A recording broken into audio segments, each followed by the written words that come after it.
Hello, welcome to the first version of the newsletter survival guide. I was going to make this newsletter specific, but really, if you can apply all of the rules to any newsletter, to be honest. Since this is the first version, hopefully there's nothing here that's going to be ambiguous. If there is, feel free to send me a message on Skype. In this very first version, I have 10 rules that I abide by when I trade, in general and with newsletters. So let's go over them. Quick disclaimer before I continue. I've only been doing this for 2 years. So at the end of the day, you need to do what you feel is best for you. Don't let anyone else dictate to you how to play newsletter alerts or how to trade in general. You do what you have to do. Maybe more experienced people will look at this presentation and say, "Oh, you're full of ignorance. Don't trust him." And if they want to do that, hey, that's fine by me. I mean, again, I've only been doing this for a hair under 2 years, and maybe I might just be completely wrong. But I'm up a bit over, I think, $95,000 in 2013 with 2 months to go. So if you haven't crashed and burned, well, let me rephrase. I haven't crashed and burned, so I must be doing something right. But regardless, if you believe that you can take something away from this, hey, good for you. If not, again, the same. It's I don't really care, really, but I just want to show people, how I do things, and these are my rules when I trade something from a newsletter. So the first thing, and there are 10 rules total. The first rule I have is, don't ever take trades from a moderator. In probably every chat room I've been in, you always have an admin who, the head honcho, the guy running the site, and then you have maybe two to six moderators. And of course, everyone's always trading, throwing out ideas, etc. And my thing is, I don't trade what the moderators trade. I might look at it, and if it's good, then I might go for it. But as a general rule of thumb, I only take alerts from the admin. You're there for the owner's alerts. I would say to stay disciplined and keep it that way. Moderators, on the other hand, you don't know how much capital they have in their accounts.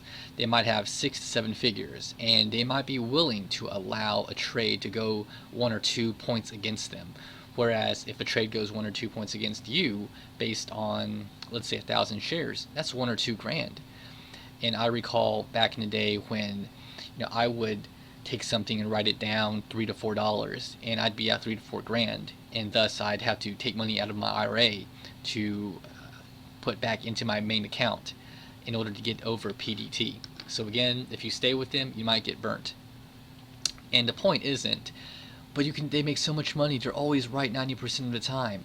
Well, okay, that's great, but again, that's not my point of view. My point of view is to protect yourself from uncertainty. You don't know how far they're willing to write it down before the bounce occurs. And it isn't about, well, they bought at 12, they wrote it down to 10, and then it spiked right back up to 15, so you were wrong at the end of the day.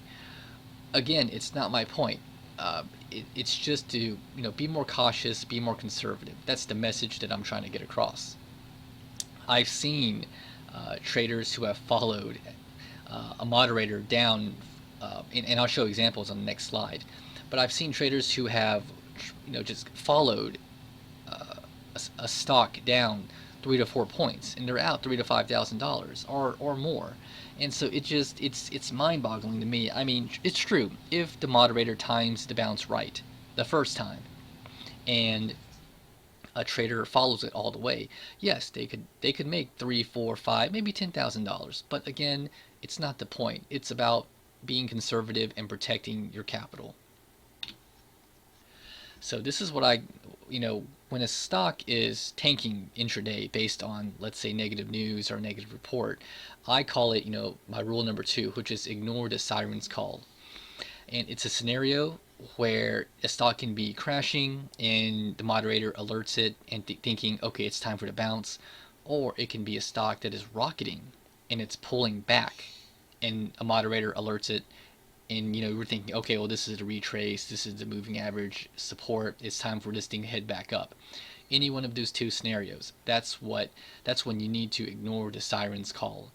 And just a quick note, I used to think this was sirene, Sirene, from this is of course Greek mythology, but apparently it's sirens.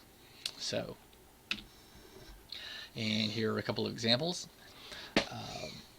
NQ went from $23 to $8.50 on 10/24/13. VISN, AMRQ, just a couple examples where they've tanked, and it's very tempting to look at this thing on level 2 or time and sales and think, oh boy, here comes the bounce, I'm going to score big. But I've been in these scenarios and I've lost big, anywhere from $2,000 to $4,000, like in a heartbeat. And then I say to myself, oh Jeff, why did you do that? You're supposed to obey your rules, and that's what you get for disobeying the rules. So looking at the risk and reward, if you time the bounce right, you get $2 to $3 per share. You get it wrong, well, that it could mean that you'll just attempt another entry just to lose again.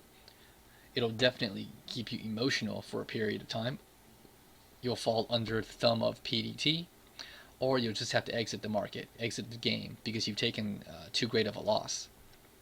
So you just have to ask yourself, how do you feel about the risk to reward? In my opinion, it simply isn't worth it.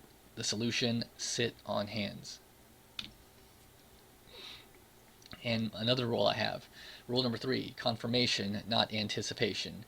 Just because a stock is on a guru's watch list doesn't mean you go ahead and buy with the assumption the guru will alert it, or it'll automatically be a rocket.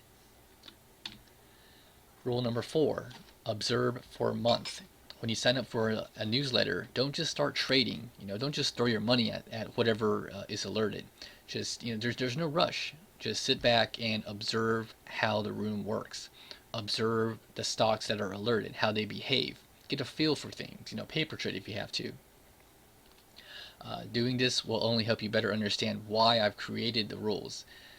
I mean, the letters that I'm currently subscribed to, I've been in them each for at least half a year, so I have a general understanding of how the mechanics of each room works.